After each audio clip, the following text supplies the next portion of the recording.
बहुत मुनासिब नहीं है, बहुत आसान नहीं है, लेकिन मैं अपने संबोधन को यहाँ पर बहुत संक्षिप्त रखूंगा। जरा यहाँ आयोजित की गई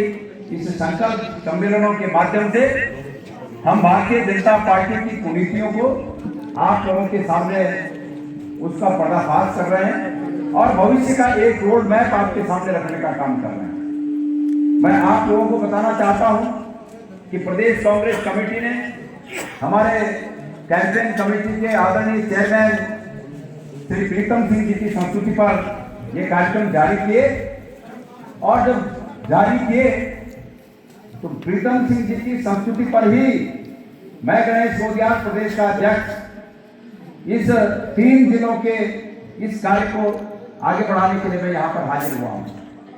मैं प्रदेश अध्यक्ष होने के साथ साथ सबसे पहली अर्हता यह है कि मैं प्रदेश में कांग्रेस का समर्पित कार्यकर्ता हूं और हमारे एक डिपार्टमेंट के हेड ने मुझे एक मोर्चे पर लगाया है, तो मेरा एक कर्तव्य बनता है कि इस मोर्चे पर मैं बहुत निष्ठा से और बहुत ही मेहनत के साथ पार्टी की अलग जगाने का काम करूं। लेकिन ये पार्टी की अलग मैं अकेले नहीं जगा सकता, इसके लिए आप जैसे साहसी और निष्ठावान कांग्रेस के कार्यकर्ताओं की आवश्यकता है और मैं आपको धन्यवाद देना चाहता हूं कि आज संगोली हाट में अभूतपूर्व जो जन सैलाब यहां पर उमड़ा, ये इस बात का द्योतक है कि आप मेरे इस प्रयास को बहुत ही निष्ठा से और मेहनत से आगे बढ़ाने के लिए आगे आए हैं और इस प्रयास को आप गंगोली हाट के गांव-गांव तक पहुंचाएंगे। भाई खजान गुरु जी और भाई मनोज टंडा जी का मैं विशेष अभिवादन करना चाहता हूं और अभिवादन इस रूप में करना चाहता हूं कि खजान जी ने मुझे बताया कि इस विधानसभा में जितने बूथ हैं उतने बूथों से यहाँ लोगों का, चाहे वो 2 लोग हों, 4 लोग हों, 10 लोग हों, कहीं कहीं से 20-20, 25-25 लोग भी हो सकते हैं, लेकिन हर बूथ से यहाँ पर प्रतिनिधित्व है, हर बूथ का यहाँ पर प्रतिनिधित्व है। और अगर ऐसी बैठक है कि जिस बैठक में हर बूथ का प्रतिनिधित्व है तो उस बैठक की सार्थकता इस बात से निश्चित रूप में ये सार्थक होगी बैठक कि ये संदेश प्रत्येक बूथ तक जाएगा। आप लोग एक चीज महसूस कर रहे होंगे, मैं आगे की बात फिर कहूंगा, एक चीज महसूस कर रहे होंगे कि भाई इस विधानसभा से काफी लोग कांग्रेस पार्टी की टिकट पाने के लिए पार्टी का प्रचार और प्रसार कर रहे हैं, काफी लोग तैयारी कर रहे हैं और उन काफी लोगों में 2 लोग महत्वपूर्ण रूप से यहाँ पर हैं, खजान जी भी हैं और मनोज जी भी हैं। तो निश्चित रूप में स्वाभाविक है कि लोगों के मन में जिज्ञासा होगी। मैं कांग्रेस अध्यक्ष के रूप में आपको एक बात कहना चाहता हूं, टिकट तो आप सब जानते हैं कि किसी को मिलना है, पर कोई भी पार्टी के पास ऐसा अधिकार नहीं है कि वो टिकट को 2 करके दे दे। अगर एक टिकट को 2 करके दे दें तो उसका अर्थ नहीं रह जाता, तो एक ही सबूत मतलब पूरा का पूरा एक ही को देना होगा, लेकिन उसका चयन कैसे होगा। और मैं कार्यकर्ताओं को एक बात कहना चाहता हूं कि टिकट का चयन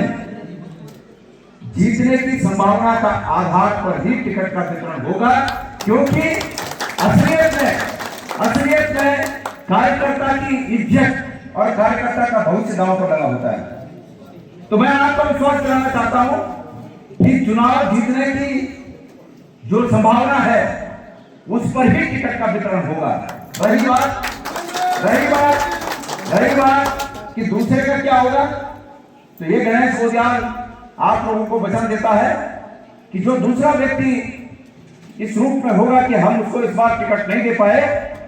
तो उस व्यक्ति के राजनीतिक भविष्य को सुरक्षित करने की गारंटी गणेश गोदियाल लेता है। और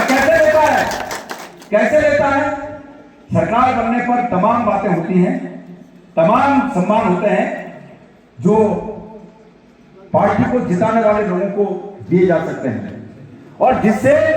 उनके साथ लगे हुए कार्यकर्ताओं का भी सम्मान हो सके। ऐसे तमाम तरीके होते हैं और वैसे भी आप सब लोग जानते हैं हमारे ना कहने पर भाजपा की केंद्र की सरकार आमादा हो रखी है कि इस प्रदेश में 70 के बजाय 105 सीटें होंगी। तो जब 70 के बजाय 105 सीटें होंगी तो गणेश रोजगार के लिए भी आसान हो जाएगा कि जो दूसरा व्यक्ति बच जाएगा और आगे बढ़ाए। हम नहीं चाहते 105 सीटें हो, ये करना है इन्होंने, क्योंकि इनको इस प्रदेश की जनता की चिंता नहीं है, इनको इस प्रदेश में अपने नेताओं की चिंता है। और अगर इनको अपने नेताओं की चिंता है तो हमें भी अपने नेताओं की चिंता है, हम भी अपने नेताओं की चिंता करके इनका भविष्य आगे सुधारने का काम करेंगे। मेरे प्यारे भाइयों, कार्यकर्ताओं का काम है कि जिसको हाथ के निशान का चिन्ह मिल जाए, आपने इधर उधर नहीं देखना है। अगर चाहते हो कि भारतीय जनता पार्टी के जाल से बचकर, भारतीय जनता पार्टी कई प्रकार के जाल बनाती है, कई प्रकार के जाल, धर्मवाद का जाल, जातिवाद का जाल, छोटे बड़े का जाल, क्षेत्रवाद का जाल, बदलाव का जाल। बदलाव का जाल मतलब बदलाव का ऐसा जाल इस विधानसभा में मैंने देखा कि 2007 में जोगाराम जी को टिकट, और तब जोगाराम जी को, उसके बाद 2012 में गीता ठाकुर जी को टिकट,